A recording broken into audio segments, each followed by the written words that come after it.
questioner's point in my mind. I mean, he's right up to a point in that the bias very much is against ideas or people who have them, and thus honest conservatives very often, I suppose one must add dishonest ones, only suffer too from this, because there isn't time for them, if they want to develop a real theory, to get it across. However, in general, in my milieu, which is that of the sort of the columnist, the pundit, the gabfest show, and that kind of thing, the right has an enormous number of advantages. For example, on PBS there are 3 chat shows, all of them run by people who are associated with the National Review, which is William Buckley's.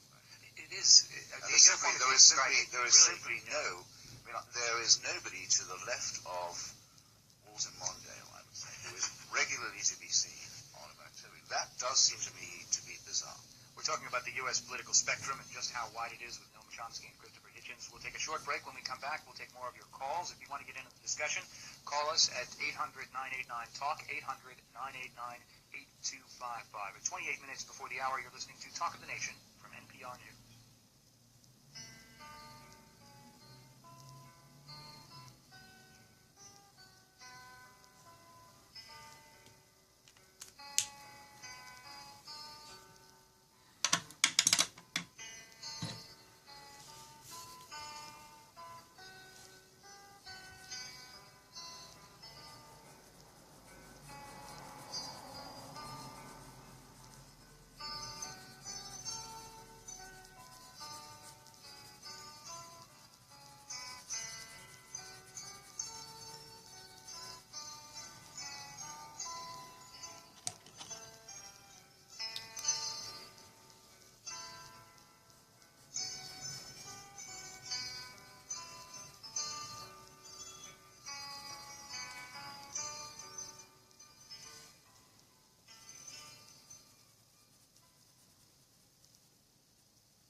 This is Talk of the Nation.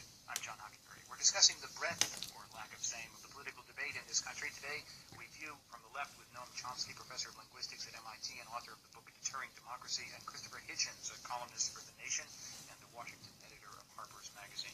And from Lake Odessa, Michigan, Joanne, you're on the air. Hello, I wonder why the mentally ill are the last to receive human rights and suffer the most. Every time someone's killed or some terrible crime is committed, this public outcry rises up. Well, they must have been a nut, or they were mentally ill or something. And usually it turns out to be just another guy, but they don't forget. It comes in the paper that when a crime is committed, it's reported in the paper that he was mentally ill. Okay, Joanne, thanks for calling, and just hold on there. You know, she raises the Jeffrey Dahmer story, which is a very interesting example of how difficult it is to come to grips with people who are evil, or people who have people who have a systematic pattern of crime. It's much easier to call them mentally ill and to create a category that we can throw them in. Professor Chomsky, what do you think of the coverage of the Jeffrey Dahmer story? Not that the caller necessarily raised it. To be perfectly frank, I don't feel competent to comment on it. My concentration lies elsewhere. I do think that it's quite true that we don't pay attention to people who are habitually violent and murderous, and they start in the highest places, starting with the president on down. And there's a long record of atrocities and violence which are systematic and institutional, and we do disregard them. With regard to the particular case in question, I don't feel competent to make a comment. That's fine. From Boston, Massachusetts, Pete, you're on the air. Hello, Pete. Hi, thank you very much for the show and all your other ones that I've heard. My comment, and hopefully will be cogent to this question. I was, in 1981, when the hostages were returned, there was a morning, 9 a.m. morning interview series with the hostages, and the spokesman was the highest ranking officer, Bruce Langen. Right. And he was asked a question by a female member of the media. I don't know from where. I can't recall. The question was, don't you think that the U.S. should take some responsibility for your people being taken hostage because of the overthrow of the 53 regime and the funding of Savak? He said, can't hear you. Perfectly audible to me, and sure to everybody else, and probably to him. And he said, and she started again. He said, "Well, I can't hear you. We'll have to go on." Well, the fact that he didn't respond is indicative of something, but the fact that no one else in the media, in the major media, I should say, ever seemed to respond to this at all. There was no, or the nuclear disaster in '68 in Russia, that was never brought out. I heard about it in '72 or something from some countercultural magazine. Well, we don't seem to dig deep enough. If I may comment on that, take the first case, the U.S. media and the regime and the overthrow of the parliamentary regime in Iran, and then the U.S. support for the Shah until 1979. There is, in fact, a very good book by a professor of journalism, William Dorman, and I think Mansour Farhang, which studies the U.S. media on Iran very closely. I have a kind of a review of it and some other material in a book of mine called Necessary Illusions. And the main story, without going into the details, is that from 1953 until 1979, the media overwhelmingly took the position of the U.S. government that the U.S. was supporting democracy, human rights, modernization, and so on. The Shah was not called a dictator. This was a regime that had compiled one of the worst records of torture in the world, virtually all suppressed. There's just almost total submissiveness for, that's quite a long period, 53 to 79, to the official story. So it's not just the government that had some responsibility for inflicting this monstrous regime on the Iranian people and keeping it there, but it's also the responsibility of the U.S. media, which went along with very few breaks. You can look that up for details. Sure. I mean, having experience on the Iran question, I mean, having some experience in editorial meetings on this question, there is, one can see, a residual reluctance to simply say the CIA installed the Shah. The CIA was responsible for repudiating an elected government. The same is true with Allende. The same is true with Somoza. The same is true all over the world. And the media, it's not clear to me, being sort of on the inside sometimes, why this happens, because it's such a fact. It's not clear to me why people don't say that Kissinger and Nixon started a secret war of slaughter in Laos and Cambodia. Well, and are war criminals as a result. It's not clear why that's an obvious fact. Well, let me tell you something about that Laos case, because I worked on it very hard.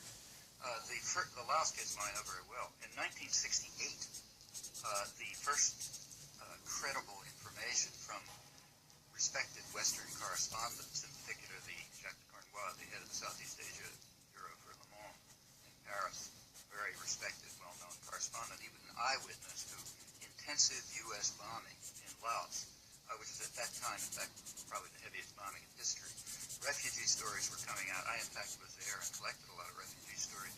I tried very hard for a couple of years to try to get, I even appeared at editorial meetings with Time Life and the New York Times, spoke constantly to editors, wrote to them, tried to get somebody to cover the story. No, couldn't do it. In fact, little bits of it dribbled out later. In fact, it's amazing how much of that is still just buried. Yeah, I mean, the U.S. bombing of Cambodia was the same. I mean, for example, the New York Times had correspondents there, like Sidney Chandler. They virtually never interviewed refugees. That's one of the reasons we know so little about the U.S. bombing of inner Cambodia, which probably killed maybe hundreds of thousands of people.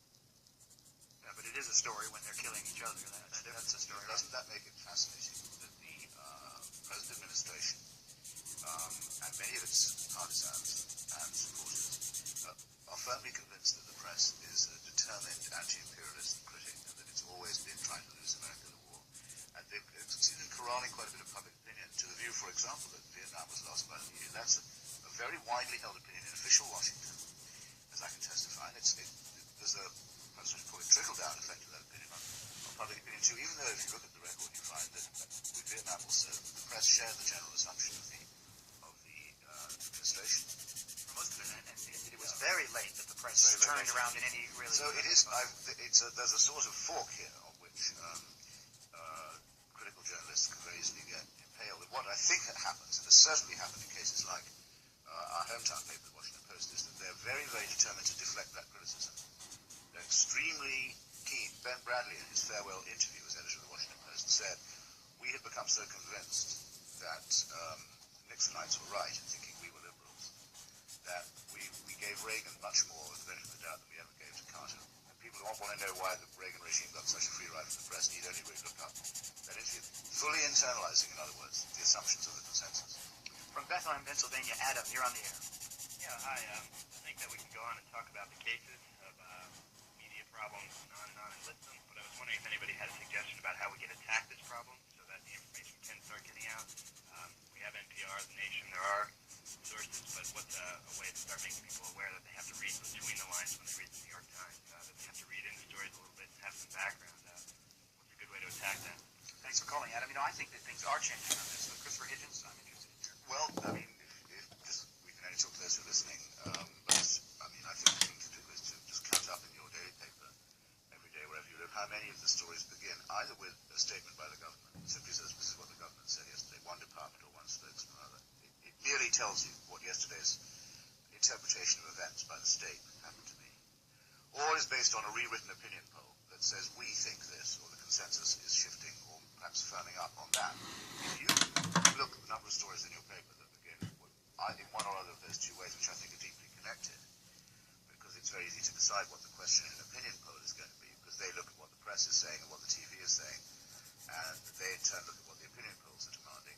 You get a multiply reinforced sense of the grand we, of which anyone out there who doesn't feel a part should take the steps I suggest. Adam, do you think we've advocated the violent overthrow of the American government yet during this hour? Yeah, I think this program, I think we should all be shot dead. Okay, thank you very much for calling. Bye-bye. From North Plainfield, New Jersey, Manny, you're on the air. Hello, gentlemen. With all the trials that have been going on, all the coverage that's been happening on these trials, how come we haven't heard, or we've heard very little about the Noriega trial? After all, we fought a war to get him, and we made an invasion, let's put it that way.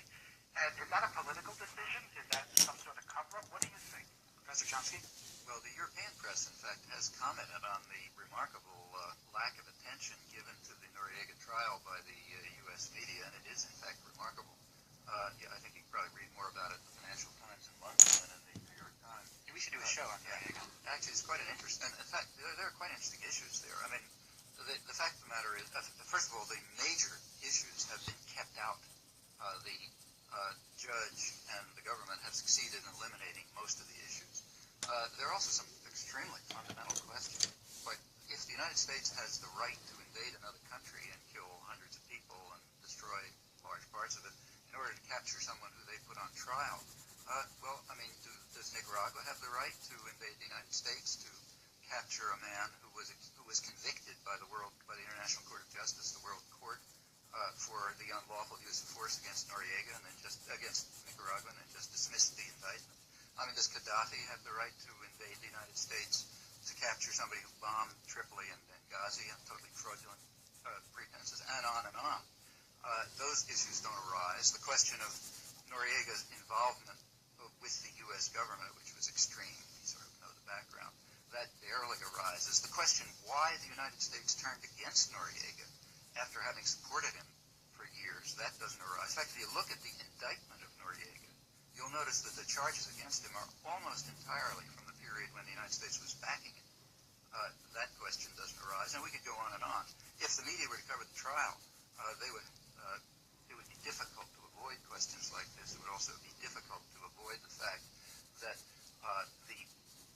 the results of the trial so far indicate that the U.S. has released and given benefits to major drug peddlers, some of the top people in the field, like later, in order to try to get after this minor figure who they're trying to get rid of for their own personal purposes. In fact, the General Accounting Office just estimated, Congress just estimated that the drug peddling and money laundering is flourishing, and drug peddling has perhaps doubled since the invasion. From Philadelphia, Steve, you're on the air. Yes, I just wanted to say thank you. For those of us who know Mr. Chomsky, Mr. Hitchens, through the written